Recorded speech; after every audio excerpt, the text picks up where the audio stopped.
Hey, we're continuing on our health and performance unit here. And today we're going to talk about alcohol, drugs, and performance.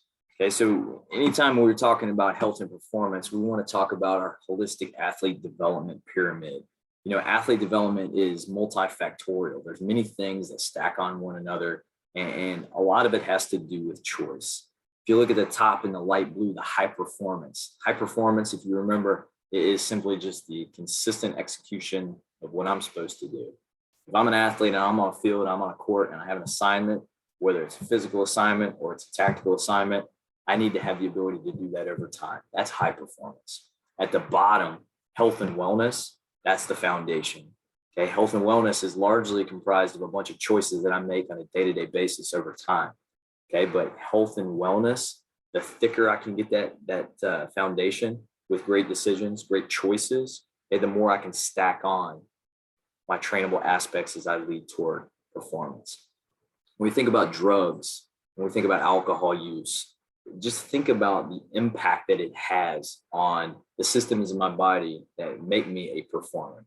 Okay? It's important for me to know that anything that I put in my body, good or bad, is going to change or alter for the good or the bad, what's happening inside my body. So we talk oftentimes about food. We talk about food as being fuel. Okay. Food, when we enter into our body, if we've eaten properly, we've had adequate amount of protein and carbohydrate and hydration, it's actually going to allow me to be elite performing. It's going to at least provide me the substrate to be able to break down to cause muscular contraction. Okay. Now, when I think about putting something bad in my body, maybe drugs, maybe certain types of alcohol, okay, it's going to negatively impact things because the body's going to see it potentially as an invader. Additionally, when I think about drug and alcohol use, there's primary and secondary effects. First, primary effects are essentially what happens right now. I had mentioned that sometimes when the body sees something foreign come in, it's going to really put everything on hold just for a second before it clears it out. That actually slows down my body from actually performing what it needs to do, even if it's just recovery. Okay, that's a primary effect. What's happening right now? There's also secondary effects. Okay, so imagine if I'm a long-term user of smokeless tobacco, if I dip snuff, okay, if I dip snuff over time, I have an increased likelihood of developing some sort of throat mouth cancer. Okay, if I'm a drinker over time and I drink a lot of alcohol over time, the likelihood of me developing some sort of liver ailment may actually increase. Okay, if I smoke anything from cigarettes to marijuana to any type of drug, that's going to change what's going on in lungs, my throat, my nose, everything. Understand that there's primary and secondary impacts. Right now, today, I want to spend a lot of time talking about primary impacts. What's happening inside my body? I already talked a second ago about how our body is a machine and how we fuel it with great food. Think about in the past too, we've talked about a quarter-mile track and a drag racer going down the track super fast for time.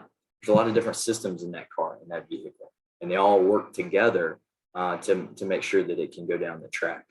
When we put something in our body that's not natural or it's foreign, okay, it's going to slow down the processes that are occurring inside my body, or it's going to change the processes that are occurring inside my body, and it's going to slow down recovery. It's going to slow down development. And here's how we're going to do this and how we can explain. When we think about these cogs here, they work together and they're causing rotation over time. If I introduce a drug, something on the outside, it's actually going to stop the process momentarily. Okay. It may alter it. Okay. Basically, it's going to do this because our body is going to see whatever we've introduced into it, maybe a drink, maybe it's some sort of drug, maybe it's a prescription drug that was prescribed to me. But basically, it's changing the overall environment of the systems inside my body because our body has to handle the threat or the threat that it has observed. After it's handled the threat, we'll get back to normal. Okay. But what we've lost is precious time for recovery, precious time for development. So think about it. If we introduce something foreign, it's going to change the way we operate as an athlete, okay, as a coach, as a person. The most common things that we're going to see maybe in the college setting is just common recreational drugs. Okay, so alcohol, and let's just think about marijuana, or maybe even certain types of prescription drugs, and that these can become a little dangerous for us. Okay, so when we think about alcohol, there can be some maybe positive effects in the interim. And maybe I have an increased ability to interact with people. Maybe I have the inhibition that I have about maybe being nervous to talk to certain people has gone down, and it allows me to go out and do certain things. But that also may open me up for maybe some risky behavior. Okay. I can also, in the interim, have some slowed reaction time. Okay. Altered blood pressure, maybe even pulse rate. And then over time, if I do this all the time, I can actually have decreased testosterone. Testosterone is really fundamental for overall development of mass and growth, especially in male athletes. When we think about marijuana or even prescription drugs, maybe that were not even prescribed to me, there's a lot of things that can happen. When I think about marijuana, the active ingredient is THC. Okay, so what THC does is it actively binds in the synaptic cleft of nerves. So a synaptic cleft, think about a train. Okay, I have a train here, train car, and they don't connect all the way. They're just really close, and they just kind of connect with a couple, but there's a gap in there. Our nerves operate in the same way.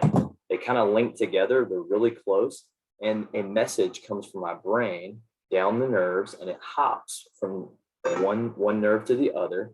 And what THC does is it gets in the middle here, and it delays the message from jumping from nerve to nerve. Okay, so if I do this over time, it's really going to cause some nasty problems with overall motor control, maybe even an altered perception of my environment. We call that sensory perception. It can also have some nasty impacts with emotions. One thing too, when we think about marijuana, weed, any type of prescription medication that a physician did not prescribe for me, they're illegal. Okay, so in the state of Pennsylvania, weed, any types of drugs like that, street drugs, are currently illegal. So we need to also think about the implications of that. Okay, so when we think about this too, it's really neat because we can think about using drugs, using alcohol as simply a choice. We talk quite often about being 1-0. Okay, today we want to win the day. Okay, we want to go 1-0 today. Whenever I'm confronted with a choice, maybe it's going out to a party, maybe it's going downtown, maybe it's partaking in some alcohol, maybe it's going out and smoking with buddies, whatever it is, whatever the choice is that I'm confronted on, I just need to think about, is this going to push me to 1-0? Will this allow me to win 1-0? And I need to think about what are the impacts of that use, whether it's alcohol, whether it's drugs, maybe it's something even legal, okay, on performance. We think about health and wellness as the foundation of performance. What are we doing every single day to choose the right thing to make sure that we have a great foundation?